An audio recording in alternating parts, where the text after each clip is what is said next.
ikuti bersama pengajian yang dilakukan ataupun yang dilaksanakan pada kesempatan malam hari ini, dengan harapan semoga kita bisa meraih ilmu yang bermanfaat.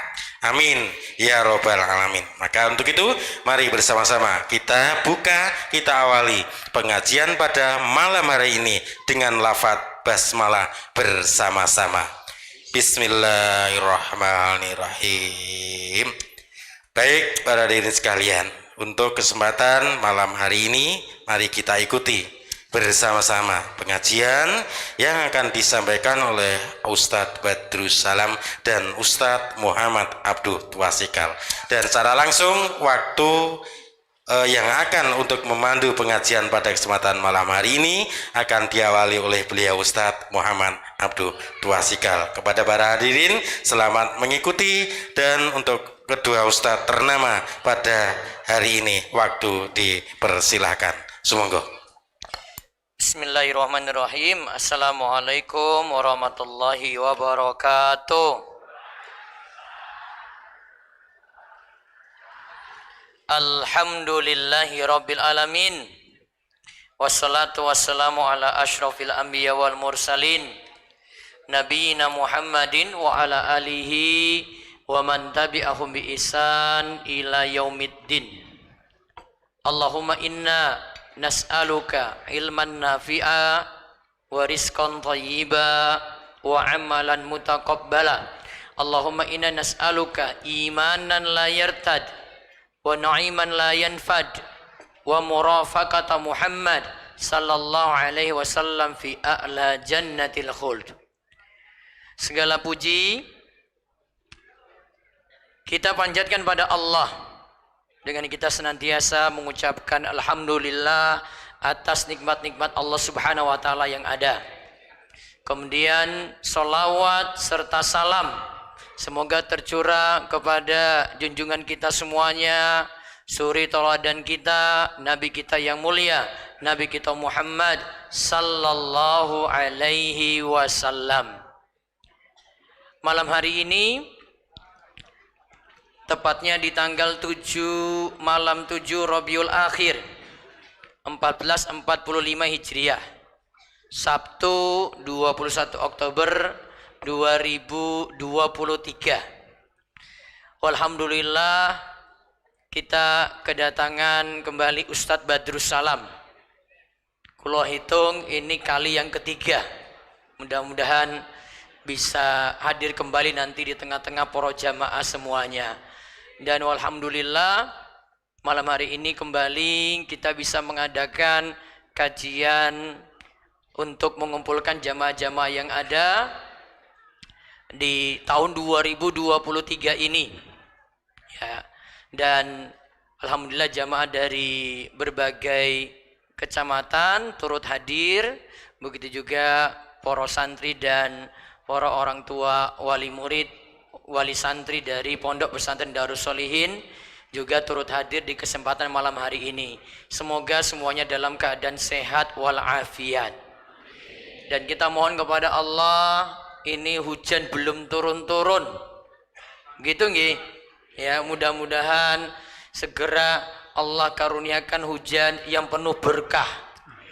Siapa tahu nanti berkajian langsung hujan deras. Tapi kita ngaji dulu, nggih. Nah, siapa tahu nanti setelah kajian Allah berikan berkah, kemudian ya kita merasakan nikmatnya hujan yang sebentar lagi turun di tengah-tengah kita sekalian. Kemudian untuk kegiatan kita pada malam hari ini, alhamdulillah didukung mulai dari tadi sore kajian di Pelayan, kemudian kajian malam hari ini di Pondok Darus Sholihin, dan besok di Kanigoro Sabtosari di Dusun Sawah kalau tidak salah.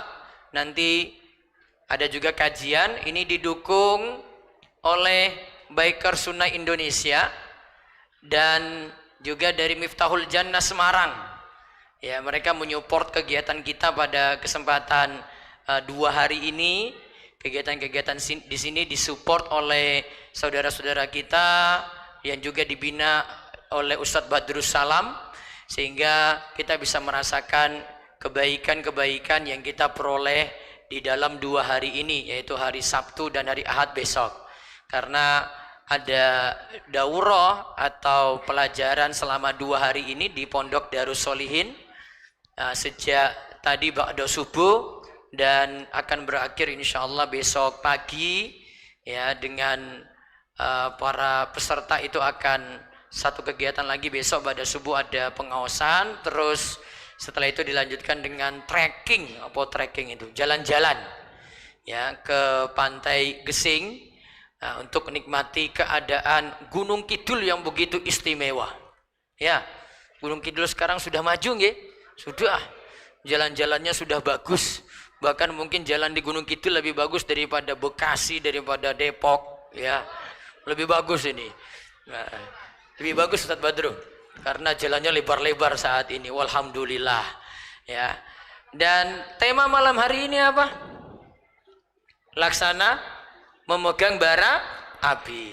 Tujuannya nanti kita akan bahas bagaimana pentingnya berpegang dengan ajaran Nabi kita Muhammad sallallahu alaihi wasallam, kemudian bagaimana bisa istiqomah ya, kemudian menghadapi cobaan-cobaan. Ada mungkin kita dapat serangan sana sini, ada yang ganggu, ada yang omongi ya.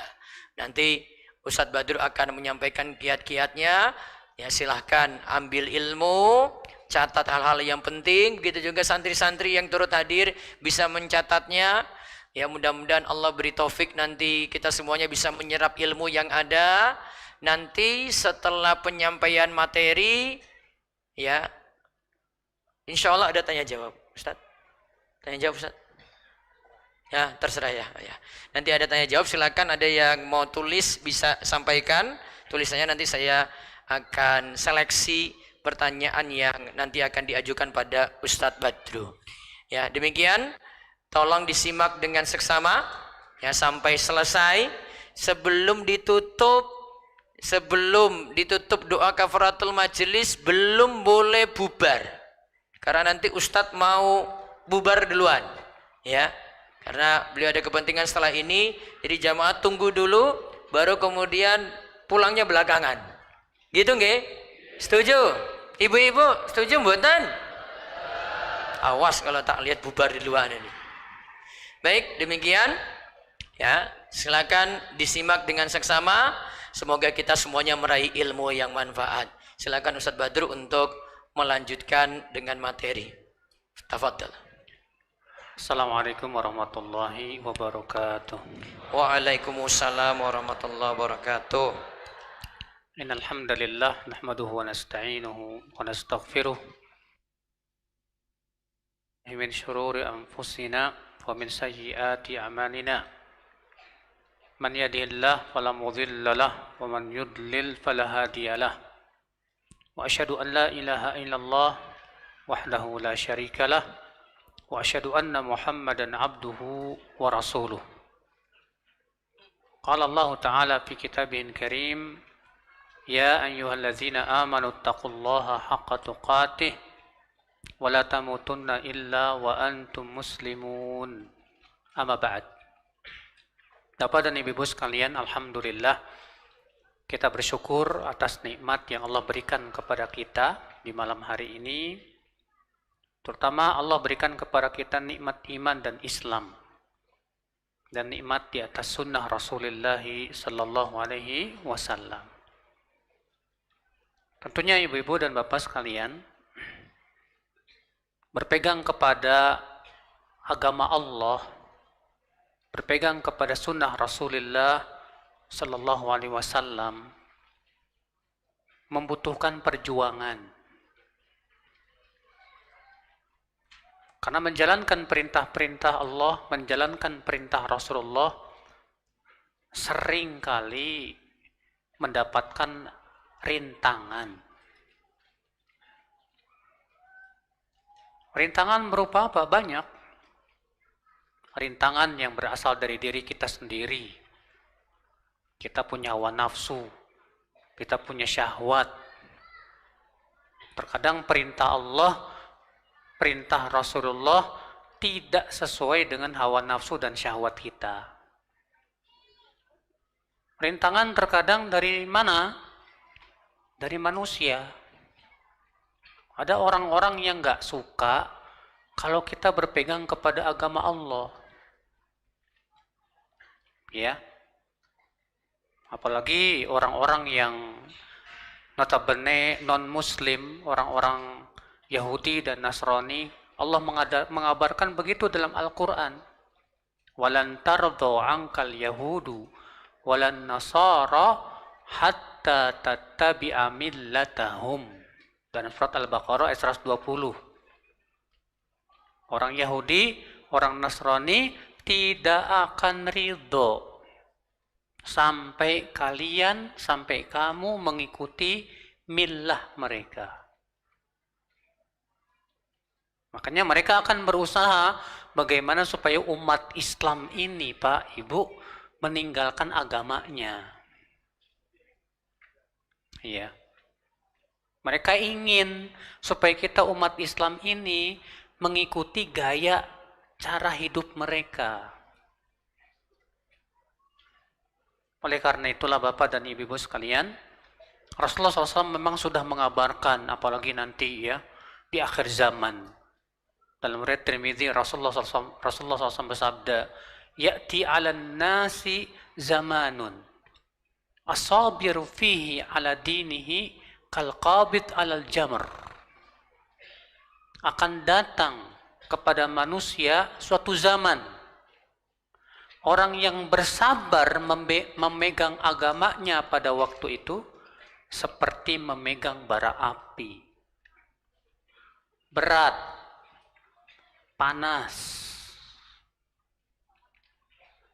Dan kita lihat di zaman sekarang Bapak dan Ibu sekalian, usaha orang-orang Yahudi dengan teman-temannya ya, untuk menghalang-halangi umat Islam dari agama Allah dahsyat. Mereka menggunakan apa? Media. Media yang menguasai siapa? Mereka. Ya. Makanya mereka berusaha bagaimana merusak generasi muda umat Islam. Supaya generasi muda ini mereka lebih asyik dengan apa? Dengan tontonan-tontonan, film-film. Bahkan banyak terkadang mungkin ibu-ibu yang asyik nonton apa? Drakor, drama Korea. Mudah-mudahan ibu-ibu di sini enggak ya. Jangan sampai loh Bu, ya. Masa seorang muslimah idolanya bintang film yang notabene bukan muslim. Idola kita siapa harusnya? Rasulullah SAW.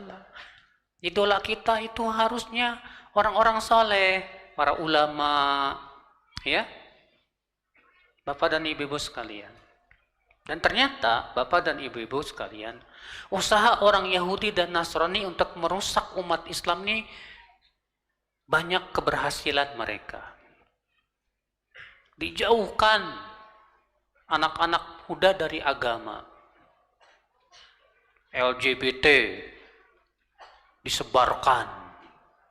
Itu laki-laki senang laki-laki, perempuan senang perempuan, transgender. Waduh, ngeri Pak. Perkembangan mereka itu semakin kesini semakin dahsyat. Sengaja. Tujuannya supaya apa? Supaya anak muda rusak, hancur. Maka mereka menawarkan di media-media itu ya Pak ya, di internet, media sosial, berbagai macam hal-hal yang membuat mereka pertama apa? Lalai. Yang kedua apa? Mereka akhirnya terpengaruh dan tercuci otak-otak mereka dengan pemikiran-pemikiran gaya-gaya barat. Perempuan-perempuannya banyak yang merasa senang memampangkan aurat-aurat, Pak. Belum lagi pemikiran-pemikiran yang merusak Bapak dan Ibu sekalian. Ya. Bagaimana caranya supaya kemaksiatan, kesesatan laris di tengah-tengah kaum muslimin? Kalau sudah ini berhasil, maka orang yang berpegang kepada agama Allah pasti terasing. Orang yang berusaha untuk mempelajari Al-Quran, mempelajari Sunnah, pasti akan terasing, Pak. Di tengah-tengah masyarakat yang sudah tercuci otak-otak mereka oleh pemikiran-pemikiran yang menyimpang. Maka dari itulah Bapak dan Ibu sekalian ya, kita sebagai seorang Muslim, Pak, Ibu, harus khawatir iman kita ini rusak. Karena modal kita ke surga ya iman. Semua kita bakalan meninggal enggak? Siapa yang berani berkata, Ustadz saya akan hidup selamanya di dunia? Ada? Enggak ada. Rasulullah SAW sabda, Allah berfirman apa? Kullu nafsin dha'iqatul maut. Setiap jiwa pasti akan merasakan apa? Kematian. Mungkin di antara kita ada yang setelah ngaji pulang ke rumah meninggal. Bisa jadi. Yang namanya ajal kan kita nggak tahu, Pak. Nah, kalau kita meninggal dunia, modal kita iman, Pak. Ini yang harus kita pertahankan sampai akhir hayat, Pak.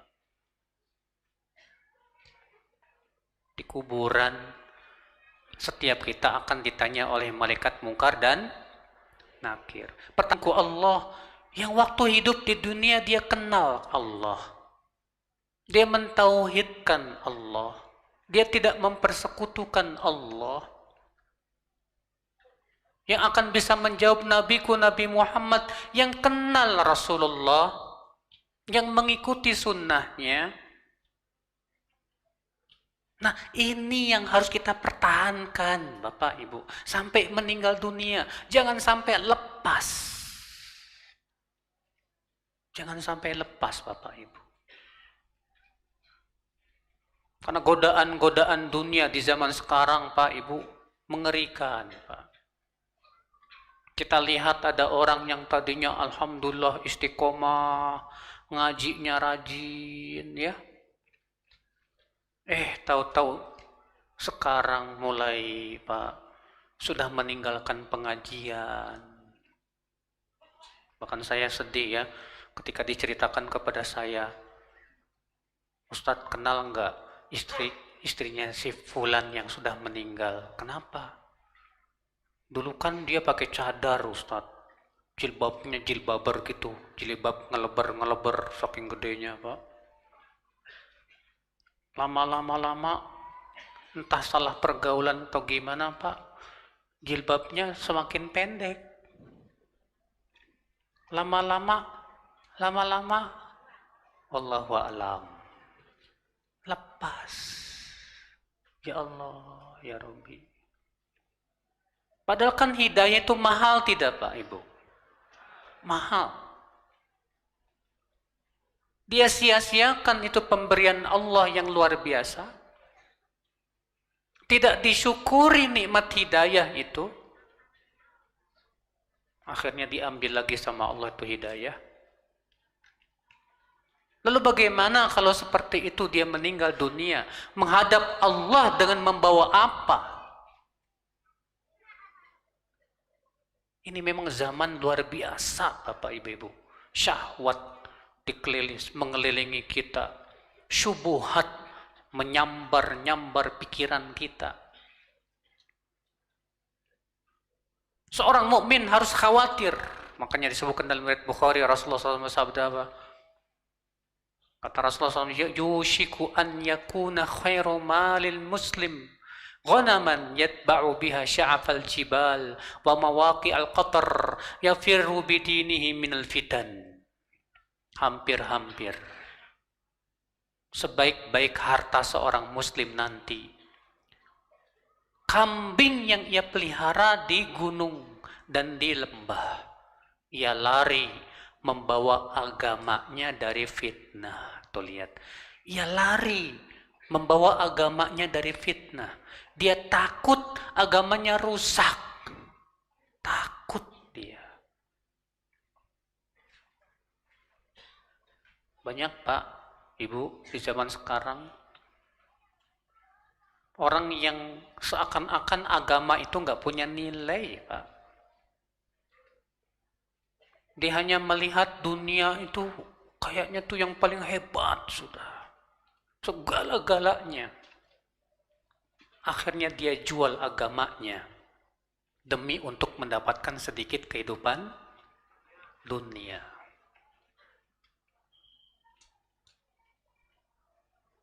Ini yang kita khawatirkan, dan Rasulullah sudah mengabarkan akan munculnya zaman itu. Kata Rasulullah SAW, badiru bil a'mali fitanan qaqita'il lailil muzlim yusbihur rajul mu'minan wa yumsi kafira wa yumsi mu'minan wa yusbihu kafira yabi'u dinahu bi'aradin minad dunya. Bersegeralah kalian beramal sebelum munculnya fitnah yang bagaikan bagian malam yang kelam dan gelap gulita.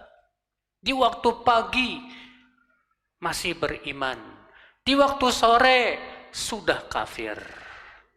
Di waktu sore masih beriman, di waktu pagi sudah kafir. Dia jual agamanya dengan sedikit kehidupan dunia.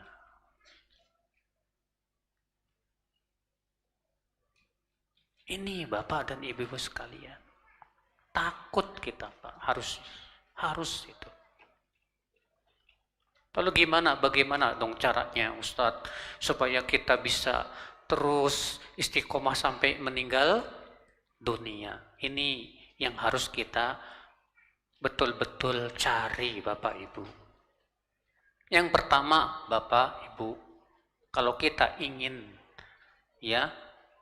dijaga oleh Allah sampai meninggal dunia, ada sebuah wasiat dari Rasulullah Sallallahu Alaihi Wasallam. Wasiat ini Rasulullah sampaikan kepada seorang sahabat yang bernama Abdullah bin Abbas. Siapa? Abdullah bin Abbas. Saat itu Abdullah bin Abbas masih kecil. Abdullah bin Abbas dibonceng oleh Rasulullah SAW di atas keledainya atau untanya. Apa kata Rasulullah kepada Ibnu Abbas? Dengarkan baik-baik wasiat ini. Kata Rasulullah, ya gulam, ihfadillah yahfadka. Hai anak, jagalah Allah, niscaya Allah akan jaga kamu, hai anak. Jaga Allah. Memang Allah butuh penjagaan kita? Enggak. Allah tidak butuh penjagaan kita. Maksudnya apa jaga Allah? Al-Hafidh Ibn Rajab dalam kitab Jami' Bayan al-Ilm wal Fadli, Jami'ul Ulum wal Hikam, ketika mensyarah hadis ini, beliau berkata, ihfadillah ay ihfad awamirahu wa nawahiyahu wa hududahu. Artinya jaga perintah-perintah Allah. Jaga larangan-larangan Allah. Jaga batasan-batasan Allah. Dijaga apa? Perintah Allah. Sholat kita jaga, jangan dilalaikan Pak. Larangan-larangan Allah jaga, jangan sampai dilanggar. Yahfazka, niscaya Allah akan jaga kamu. Kata Al-Hafidh Ibn Rajab, Allah akan jaga kamu pada badanmu, pada keluargamu. Demikian pula saat kita sakaratul maut. Bapak tahu tidak Pak? Saat sakaratul maut itu setan datang Pak. Disitulah saat-saat yang kita sangat lemah, sementara setan ingin supaya kita tersesat. Ketika kita hidup senantiasa menjaga agama Allah, saat itu Allah bantu kita, Allah jaga kita. Siapa yang tidak ingin dijaga sama Allah? Semua kita ingin dijaga oleh Allah. Ya tidak? Iya. Maka kalau kita ingin dijaga oleh Allah, Bapak Ibu, maka jagalah perintah-perintah Allah.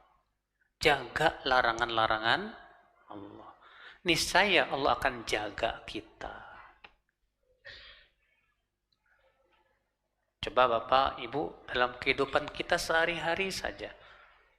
Ibu-ibu misalnya, menutup aurat perintah Allah bukan, Bu? Ya, jaga sama ibu baik-baik. Selalulah tutup aurat di hadapan laki-laki yang bukan mahram. Banyak ibu-ibu terkadang ya, pakai jilbabnya pas mau pengajian doang. Pas pulang di rumah, dibuka. Aduh, ibu. Iya. Jangan menjaga perintah Allah itu pas kita datang ke pengajian saja. Kita pulang pun tetap menjaga perintah Allah. Ya. Jaga larangan-larangan Allah. Kita dilarang makan riba, tinggalkan. Kita dilarang berdua-duaan dengan wanita yang bukan mahram, jauhi. Kita dilarang, Bapak dan Ibu-ibu sekalian, untuk gibah. Tahu gak gibah? Gibah itu artinya apa? Apa ngerasani? Bahasa Jawanya rasani. Oh, rasani. Ya. Kalau orang Jakarta ngerumpi, Pak. Ya. Kadang ibu-ibu kumpul-kumpul, rupanya asik lagi ngomongin orang. Itu si Anu tuh orangnya gitu ya. Si Anu gini. Aduh, asik banget kalau ngomongin orang itu. Itu ghibah. Ghibah haram apa haram? Emang haram. Cuman seringkali kita suka ghibah tidak? Iya. Ya. Nah, Bapak dan Ibu-ibu sekalian, kita terkadang Bapak, Ibu-ibu dan Bapak sekalian ya, suka ngomong yang suka nyakitin hati orang. Lisan kita ini suka melanggar larangan Allah. Allah larang kita berdusta, kita senang berdusta. Allah larang kita untuk berbicara tanpa ilmu, seenaknya aja kalau ngomong, apalagi dalam masalah agama. Nah, Bapak dan Ibu-ibu sekalian, jadi ini yang pertama nih ya, supaya kita bisa istiqomah, jaga agama Allah, jaga perintah Allah, jaga larangan Allah. Yang kedua, Bapak dan Ibu-ibu sekalian, agar kita bisa istiqomah sampai akhir hayat, selalulah kita berada dan rindu dan mendatangi taman-taman surga. Ibu, Bapak, taman surga di dunia apa? Taman surga di dunia apa? Majelis ilmu. Majelis ilmu itu taman surga. Dalam sebuah hadis yang dihasankan oleh Syekh Albani, ya, dan diriwayatkan secara marfu dan mauquf, "Idza marartum bi riyadil jannah farta'u." Bila kalian melewati taman surga, singgah. Apa itu taman surga? Kata Abdullah bin Mas'ud, hilaqul fiqh, majlis ta'lim, majlis ilmu. Jadi kalau taman surga di dunia adanya di majelis ilmu. Ya. Karena Bapak Ibu, kalau kita cinta majelis ilmu, berarti kita termasuk orang-orang yang diinginkan kebaikan oleh Allah. Imam Muslim meriwayatkan Rasulullah SAW sabda apa? Man yuridillahu bihi khairan yufaqihu fiddin. Siapa yang Allah inginkan kebaikan kepadanya, Allah akan jadikan ia faham tentang agama. Masya Allah. Orang yang senantiasa duduk di majelis ilmu, Pak, Ibu, terbimbing dan dibimbing oleh Allah. Bagaimana tidak? Ilmu berupa Al-Quran, berupa hadis, memahamkan kita tentang ini jalan masuk surga, ini jalan masuk neraka.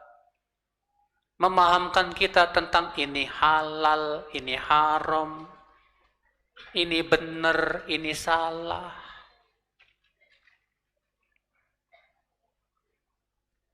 Pak, Bu, manusia punya akal tidak? Yang nggak punya akal siapa? Hewan. Akal tuh buat apa sih dikasih sama Allah? Berpikir. Mikirin apa? Makanan. Mikirin apa? Perempuan. Mikirin yang mulia-mulia harusnya.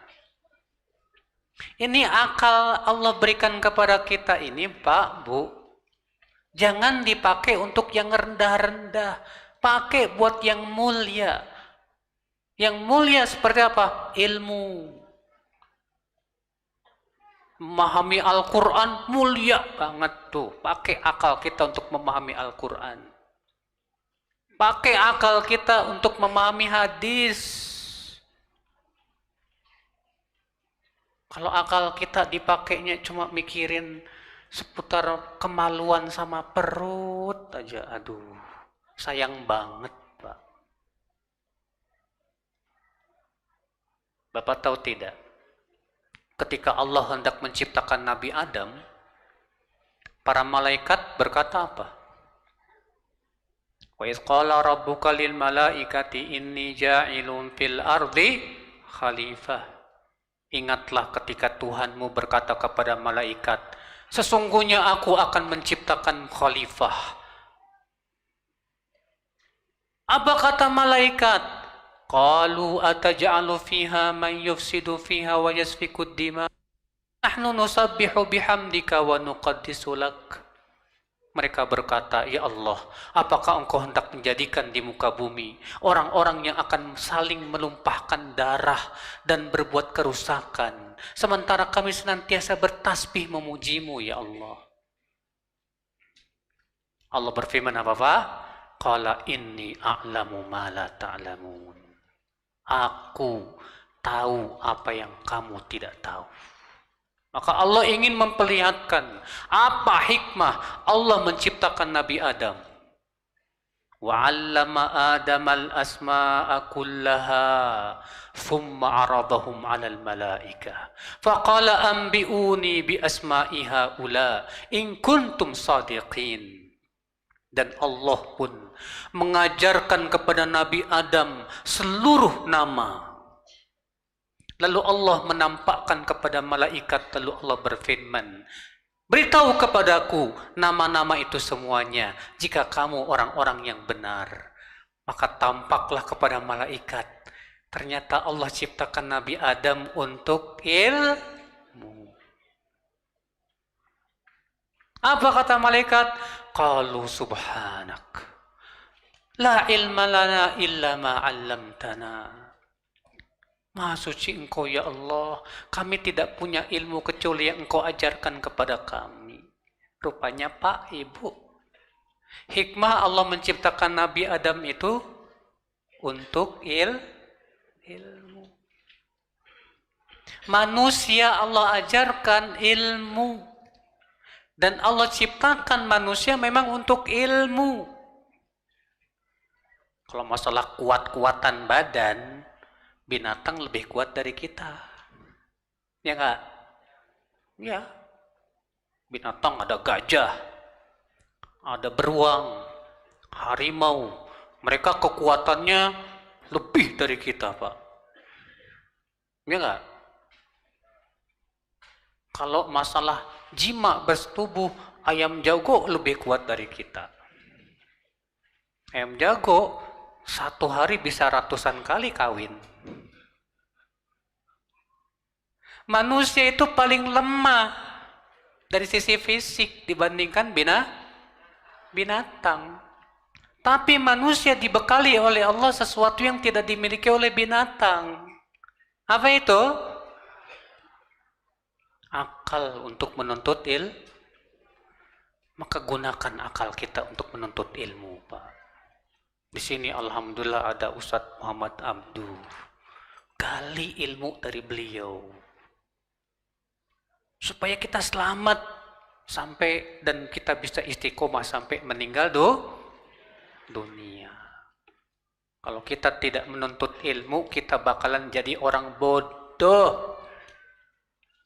Pak, Ibu, kalau ada orang mengatakan kepada Bapak Ibu, kamu bodoh, mau nggak?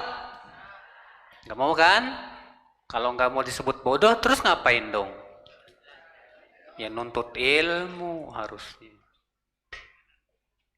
Ini yang pertama. Yang kedua, supaya kita bisa istiqomah sampai meninggal dunia. Yang ketiga, Bapak Ibu, supaya kita terus bisa istiqomah, beramal soleh. Beramal apa? Soleh. Amal soleh, alhamdulillah banyak Bapak Ibu. Sholat 5 waktu, amal soleh bukan? Amal soleh.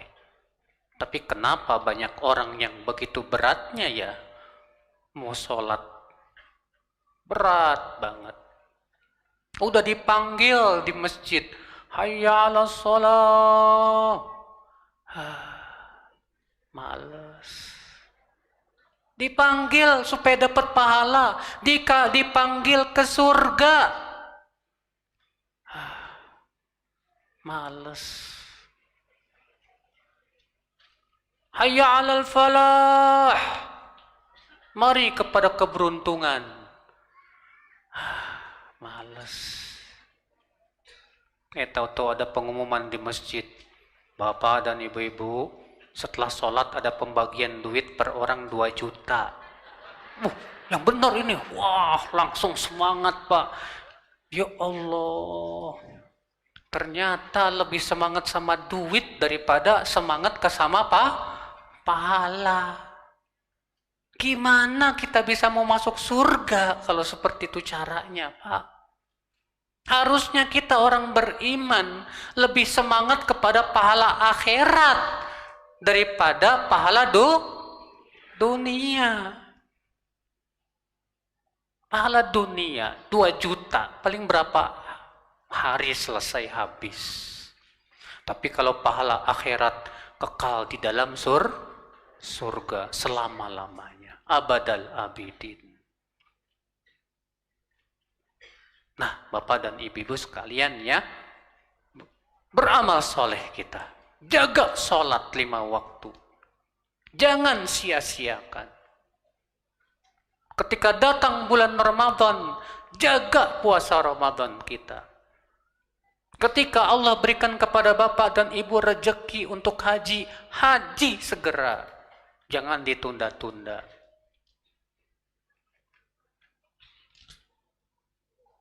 Karena amal soleh Bapak Ibu, itulah kekuatan hati kita. Kekuatan iman kita. Itu nutrisi untuk iman kita Bapak dan Ibu sekalian. Nah ini, ya, udah pada tidur ini. Matanya udah pada 5 watt semua. Ya. Mungkin cukup aja dulu ya. Hah? Belum? Benar nih? Alhamdulillah. Jadi ini yang ketiga. Supaya kita istiqomah, kita harus beramal Tapi ingat Pak Bu, amal soleh itu tidak akan diterima kecuali apabila memenuhi 2 syarat. Yang pertama apa? Ikhlas. Ikhlas. Jangan mengharapkan pujian manusia, jangan. Jangan sampai Pak Bu, sholat update status. Biar kelihatan sama orang, nih lagi sholat. Masya Allah. Bukan apa-apa Bu, hati kita ini lemah. Setan kuat. Untuk bisa ikhlas itu bukan sesuatu yang mudah, berat. Usahakan senantiasa kita sholat itu ikhlas, mengharapkan wajah Allah semata. Jangan mengharapkan sedikit pun dari kehidupan dunia, jangan. Syarat yang kedua supaya diterima amal kita apa? Sesuai dengan tuntunan Rasulullah SAW.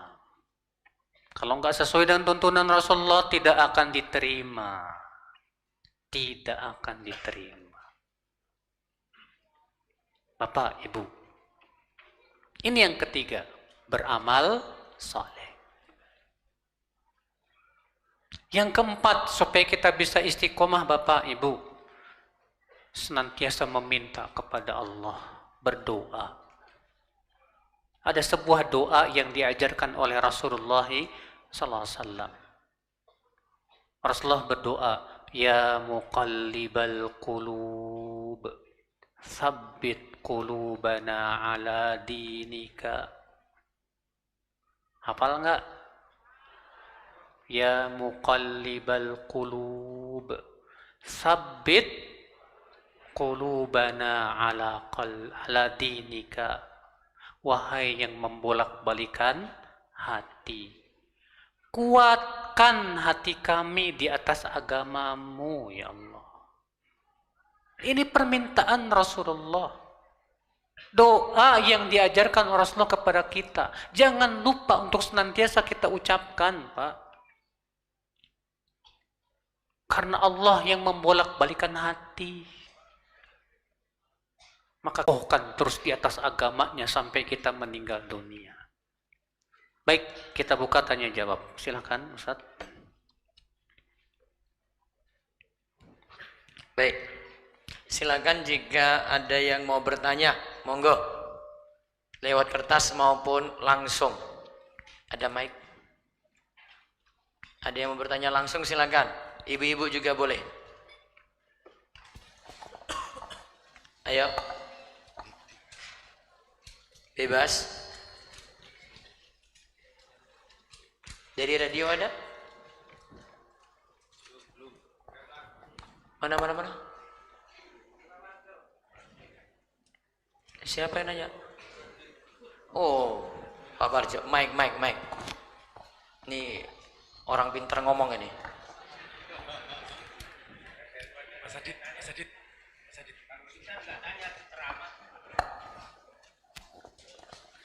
Nanya, jangan ceramah.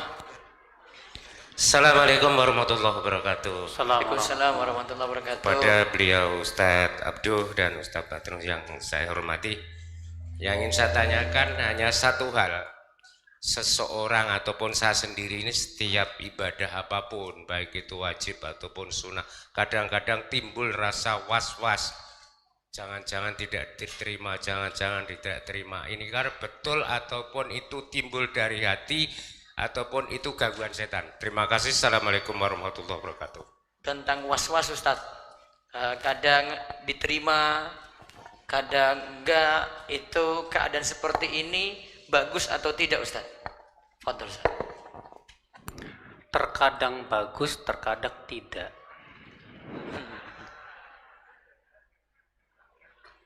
Kapan bagus? Kalau perasaan ini menjadikan kita lebih memperbagus ibadah kita. Karena memang Pak, Para sahabat saja merasa tidak pede, ibadahnya sudah diterima. Abdullah bin Umar berkata, "Lau a'lamu anna salati maqbulah lakanat ahabba ilayya minad dunya wa ma fiha." Kalaulah aku tahu bahwa salatku diterima sama Allah, maka aku sukai daripada dunia dan seisinya. Ya. Jadi kalau perasaan seperti ini membuat kita akhirnya lebih memperbaiki ibadah, bagus. Tapi kalau perasaan ini membuat kita suudzon kepada Allah, berburuk sangka kepada Allah, jadi tidak bagus. Ya. Makanya ketika Bapak tadi berkata, setelah sholat saya suka bingung, diterima apa enggak, diterima. Tes. Kita katakan, ya Pak, Rasulullah SAW setelah sholat suka membaca apa? Astagfirullah, astagfirullah, astagfirullah. Allahumma antas salam wa minkas salam tabarakta ya dzal jalali. Habis sholat kok istighfar? Emang sholat dosa?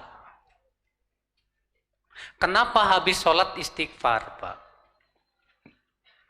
Al-Imam Ibnu Qayyim menyebutkan hikmahnya.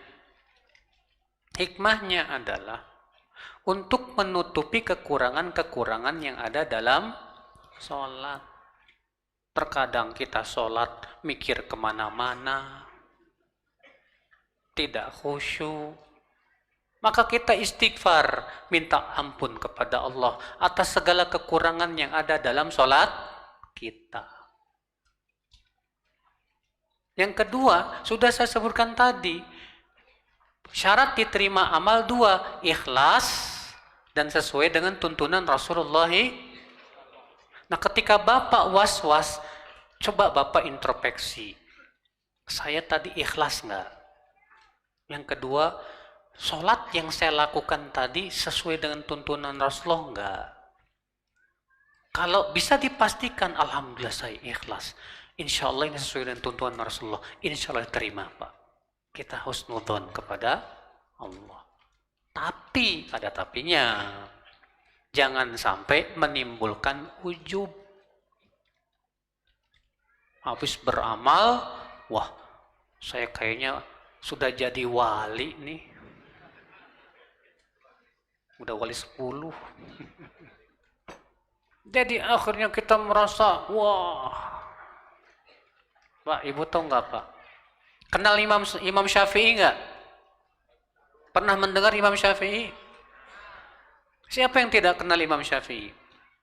Imam Syafi'i ini orang soleh banget, Pak, ulama. Tapi Imam Syafi'i merasa dirinya belum soleh. Imam Syafi'i berkata, "Uhibbus salihina walastu minhum. La'alli an anala bihim syafa'ah." Aku cinta orang-orang soleh, tapi aku tidak termasuk orang soleh. Mudah-mudahan aku bisa mendapatkan syafaat orang-orang soleh. Imam Syafi'i, orang yang sangat soleh, tapi ternyata merasa belum. Beda dengan kita. Dikasih rezeki dikit aja apa ngomongnya?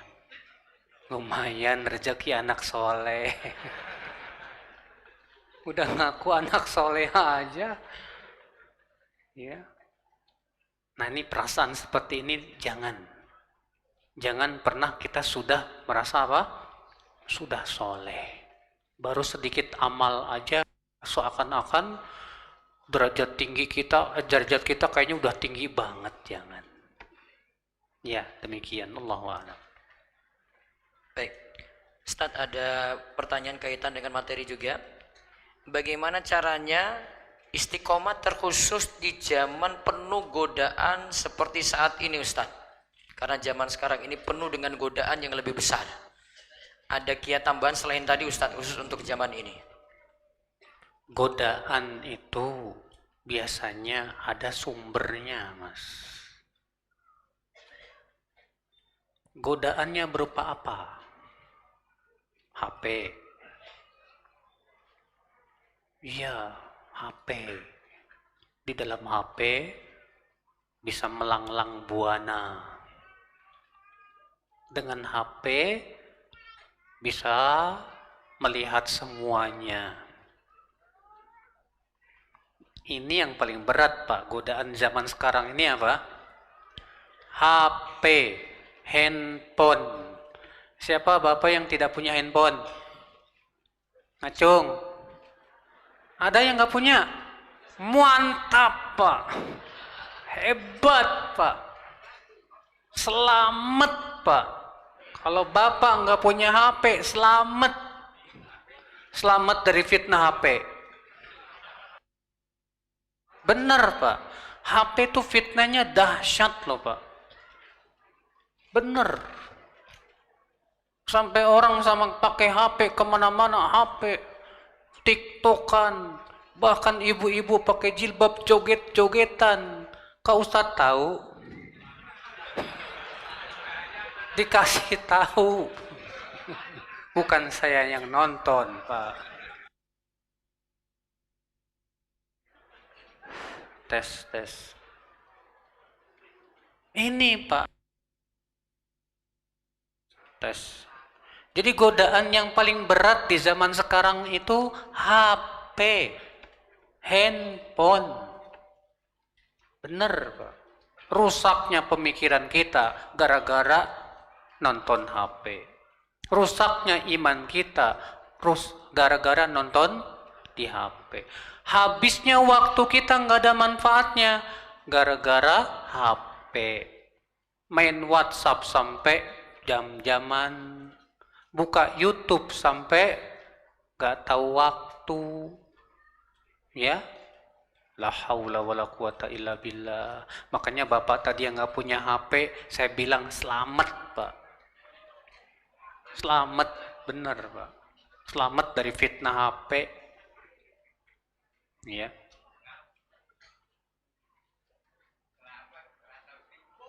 Apa?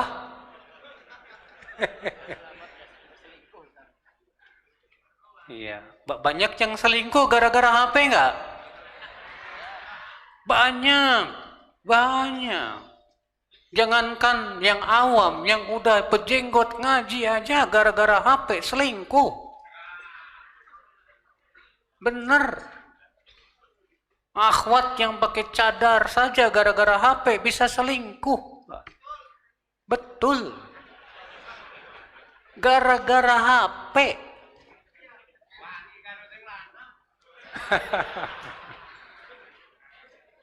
Ya, Pak. Jadi, tadi godaannya kebanyakan dari HP enggak? Iya. Kalau godaannya dari apa? Teman-teman yang merusak hidup kita dan akhlak kita. Kalau seperti itu berarti kita harus mencari teman-teman yang soleh. Ya demikian, Allahu a'lam. Nah. Baik, yang berikutnya lagi Ustadz, ini kaitannya dengan beberapa yang dilakukan oleh kaum muslimin saat ini.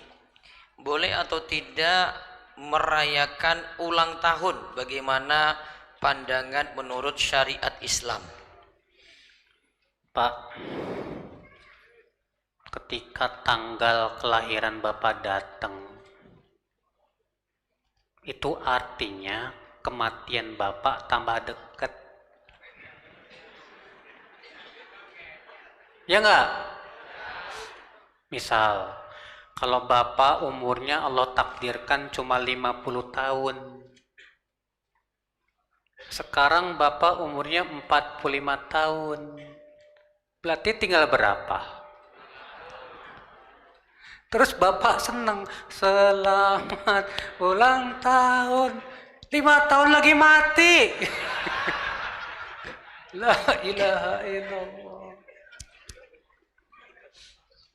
Harusnya kan kita mikir buat kematian.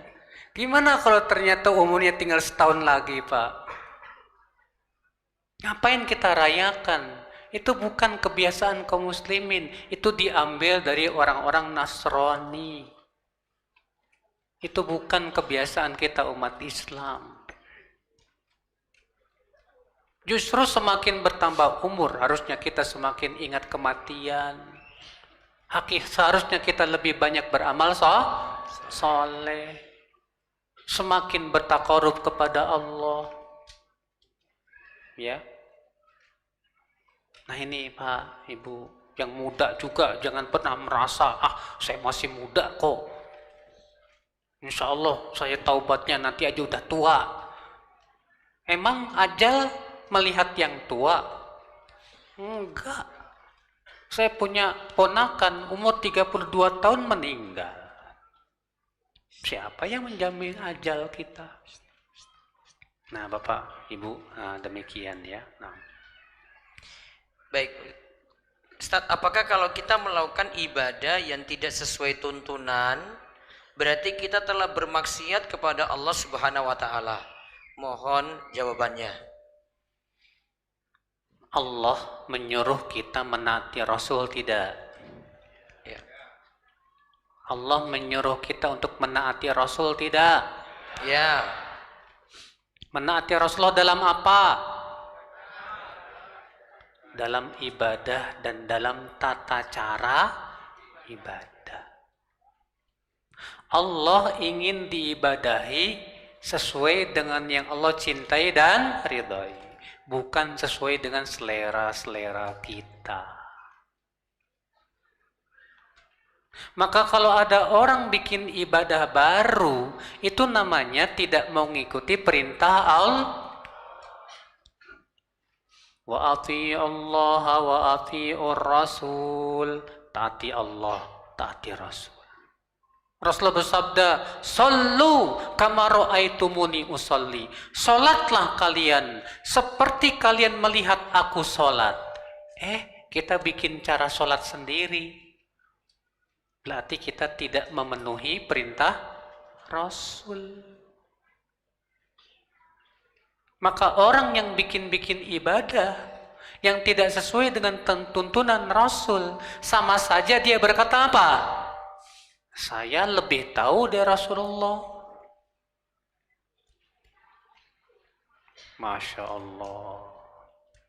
Siapa yang lebih tahu tentang kebaikan? Rasulullah atau kita?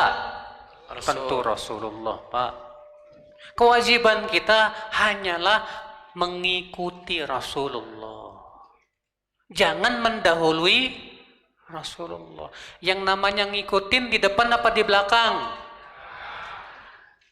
Kalau Bapak misalnya bilang ke teman, saya nggak tahu jalan, saya ikut kamu ya. Tapi Bapak di depan. Kan bingung temannya.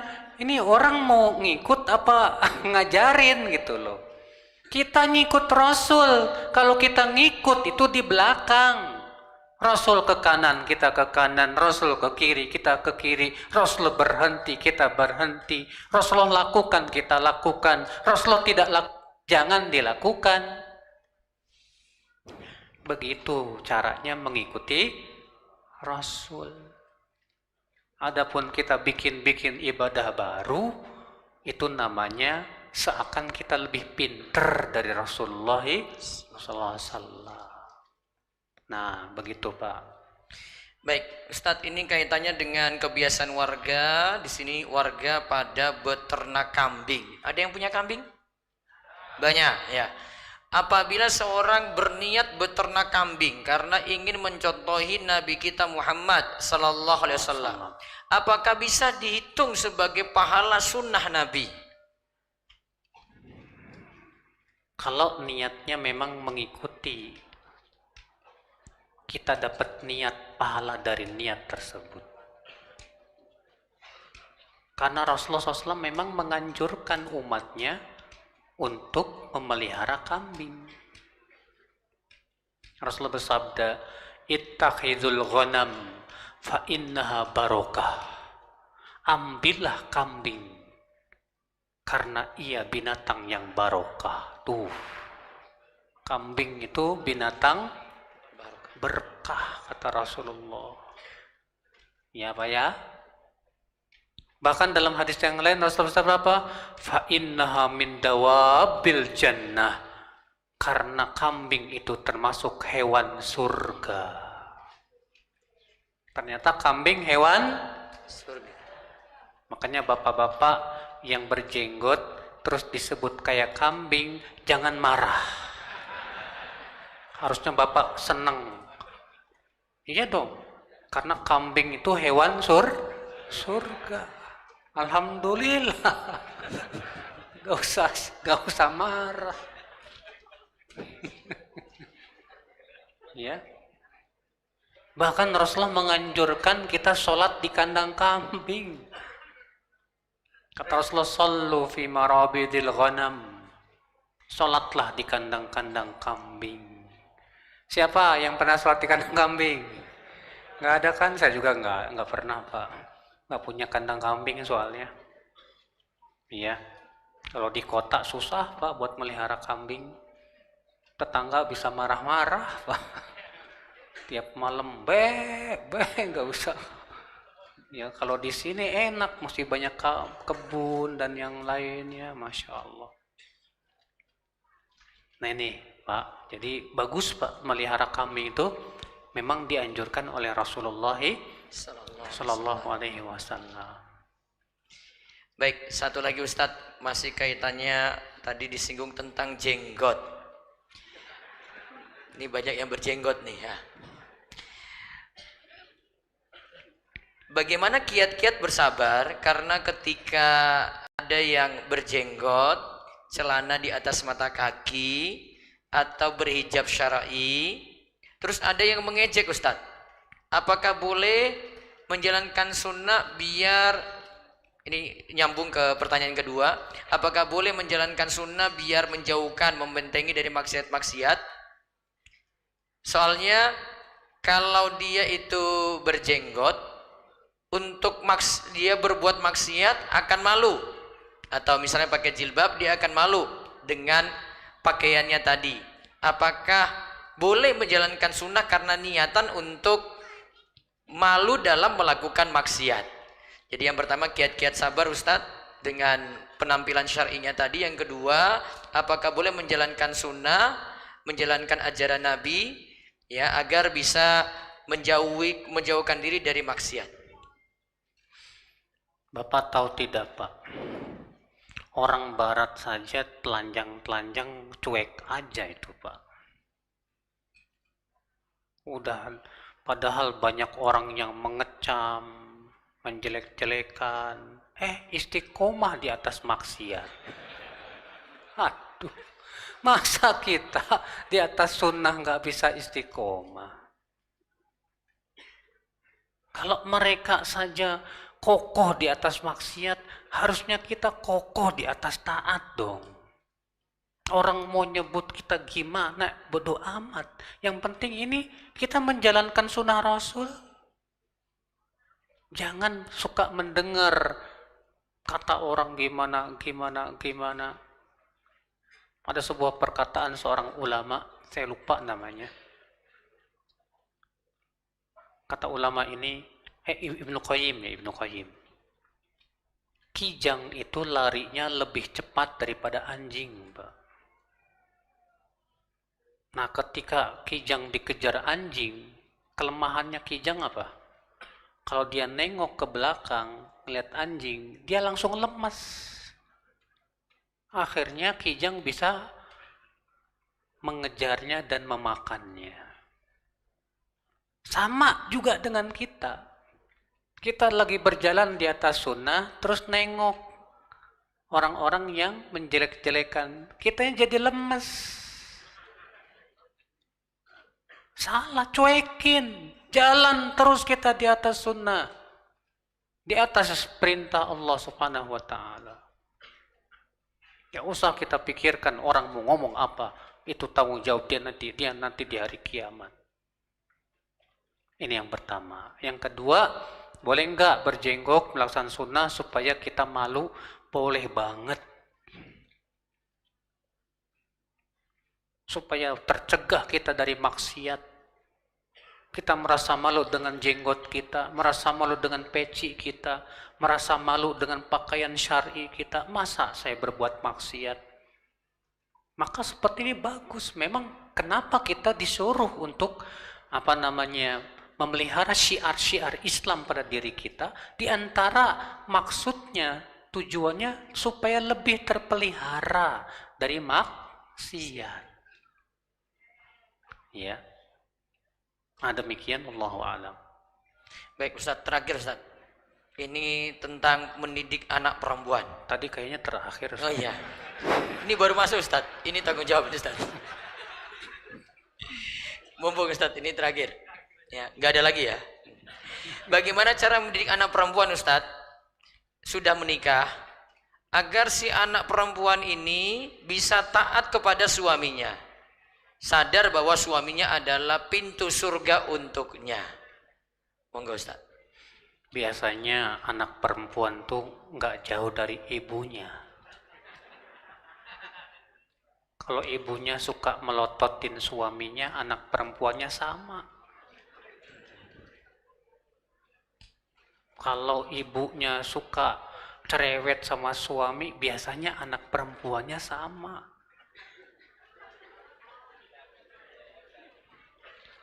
Makanya kalau pengen anak perempuan kita taat sama suaminya, istri kita sebagai ibunya harus bisa memberi contoh. Karena anak ini butuh contoh, Ibu.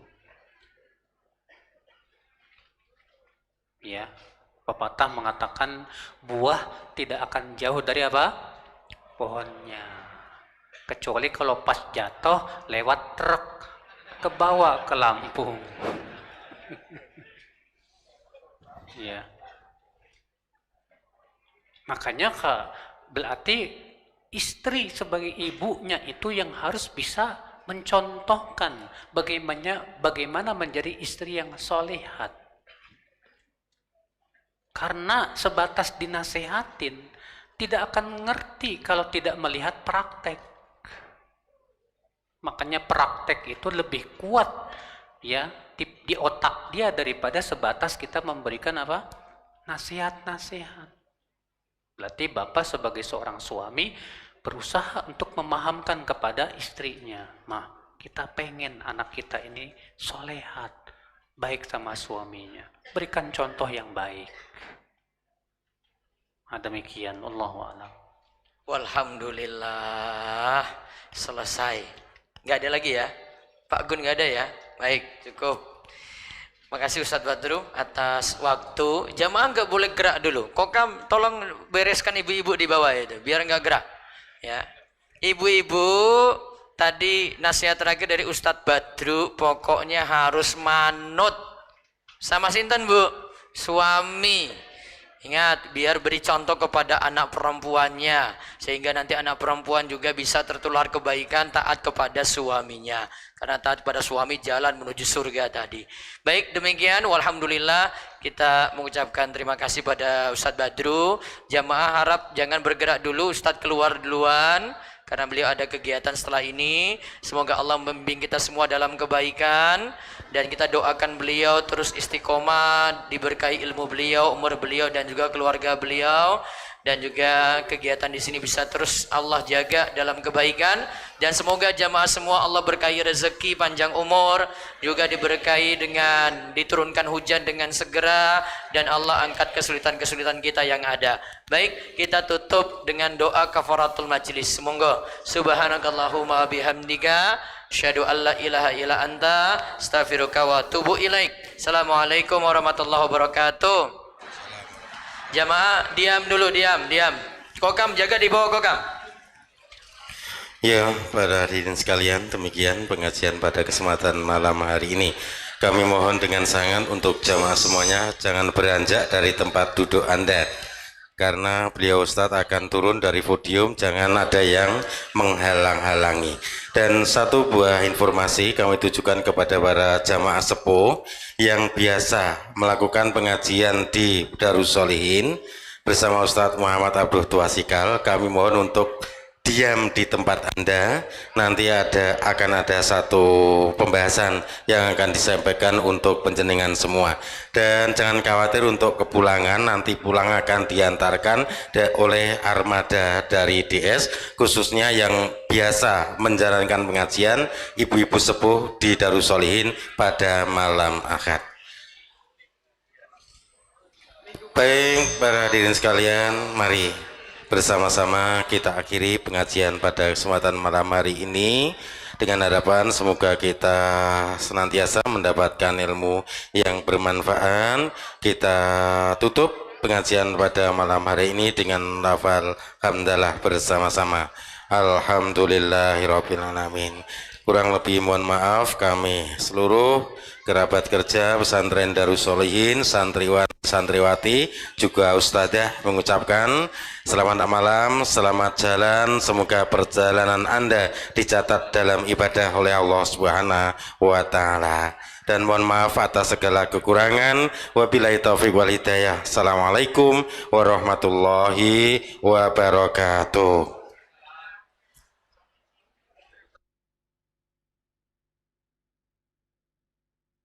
Sekali lagi mohon maaf nggih bagi ibu-ibu sepuh yang biasa mengikuti pengajian di malam Ahad, dimohon untuk diam duduk di tempat Anda. Nanti kita kumpul bareng akan ketemu dengan muslim muslimah dari tamu yang hadir di Darussolihin. Sepisan malih kagem ibu-ibu ingkang biasa nderek pengajian malam Ahad, ibu sepuh nggih, kula suwun lenggah wonten ing papan panjenengan samangke badhe pun caosi kalian ustadzah informasinipun. Kanthi menika sampun ngantos kawatir menawi samangke kundur, menawi panjenengan pun tilar dateng armada, insyaallah armada DS badhe ngantarken. Menika awit saking pengumuman saking panitia. Matur nuwun.